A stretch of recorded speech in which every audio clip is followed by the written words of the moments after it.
staged UFO attack on Earth. We have been preconditioned by all the media for the past couple of decades to slowly but surely start accepting the existence of aliens and UFOs.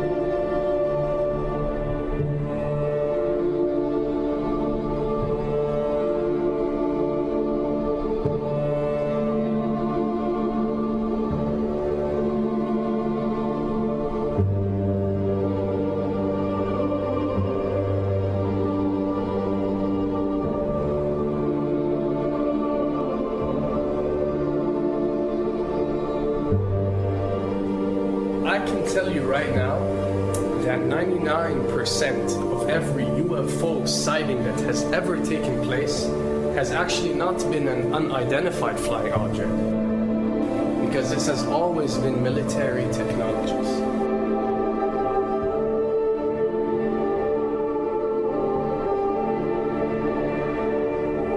Another thing I'd like to point out is surveys and questionnaires.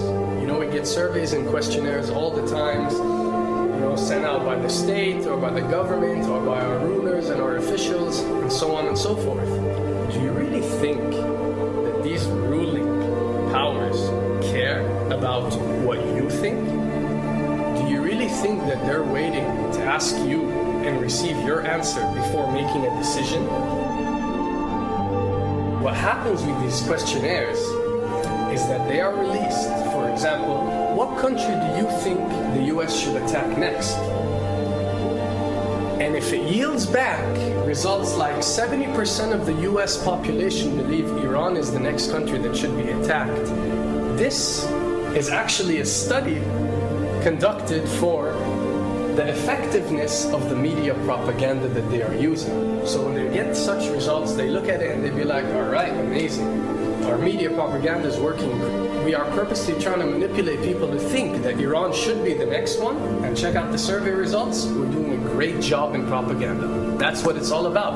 And if the results come back and they aren't up to par, so let's say 20% want war with Iran and 80% want actual peace, they say, okay, so now we have to go and rework our media propaganda and make it more effective so these percentages change.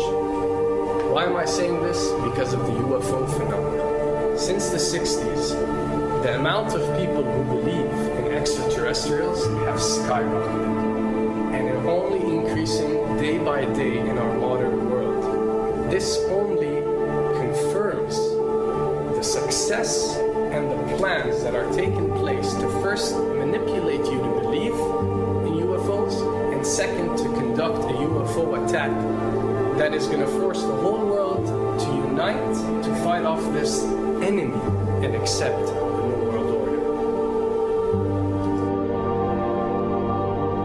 A former Canadian government official is warning we may be on the verge of intergalactic war, saying, quote, the Bush administration has finally agreed to let the military build a forward base on the moon, which will put them in a better position to keep track of the comings and goings of visitors from space, and to shoot at them if they so decide. I was introduced to the late Dr. Wernher von Braun in the U.S., the father of rocketry. In my first meeting with him, during that first 3.5 hours, he said to me, Carol, you will stop the weaponization of space, because there is a lie being told to everyone that the weaponization of space is now first being based upon the evil empire, the Russians. There are many enemies, he said, against whom we're going to build this space-based weapon system, the first of whom was the Russians, which was existing at that time. Then there would be terrorists. Then there would be third world countries. Now we call them rogue nations or nations of concern. Then there would be asteroids. And then he would repeat to me over and over.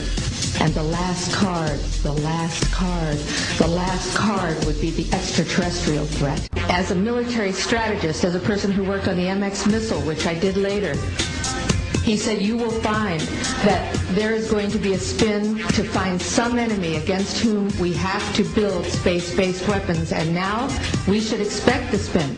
And that's the formula, except that it's all based on a lie. A supersonic saucer. Called the Silver Bug, it was truly revolutionary.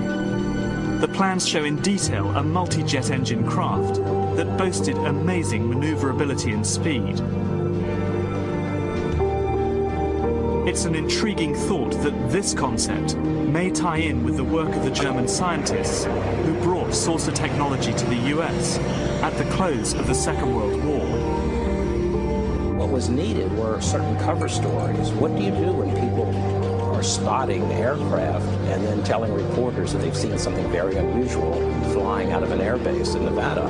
And frankly, this was the origin of a lot of the sightings that took place in the mid-50s, 1954, 55, 56, of unidentified flying objects, the UFOs. So the CIA was involved in encouraging people to believe that, yes, they saw UFOs, and the CIA and the military tried to be very helpful to reporters to get these stories out, to divert the attention of the country, and particularly the people in this region, about what they had actually seen.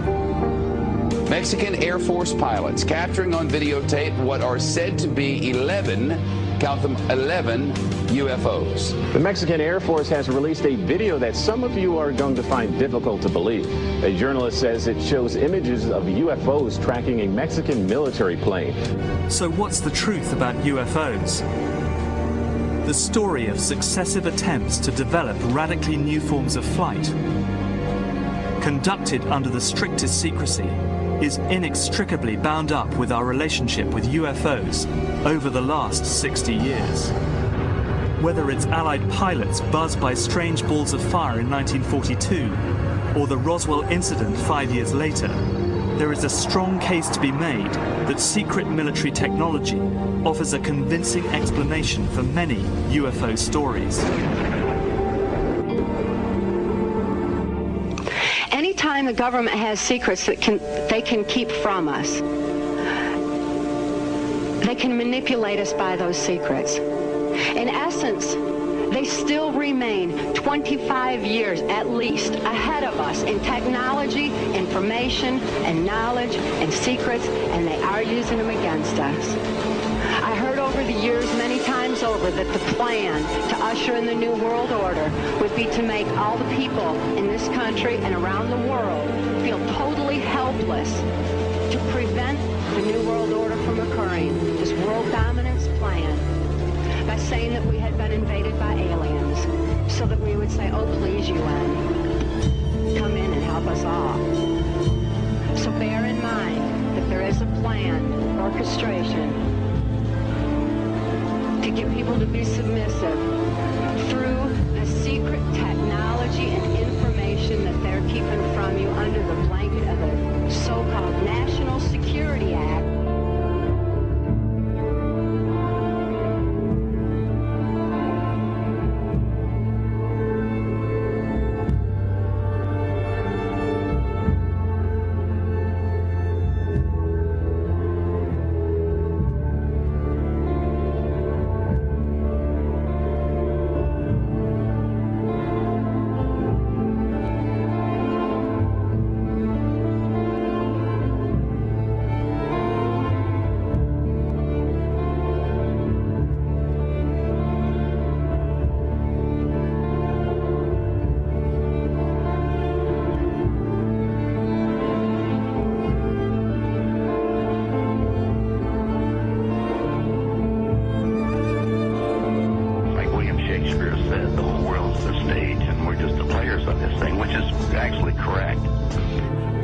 Perhaps we need some outside universal threat to make us recognize this common bound. I occasionally think how quickly our differences worldwide would vanish if we were facing an alien threat from outside this world.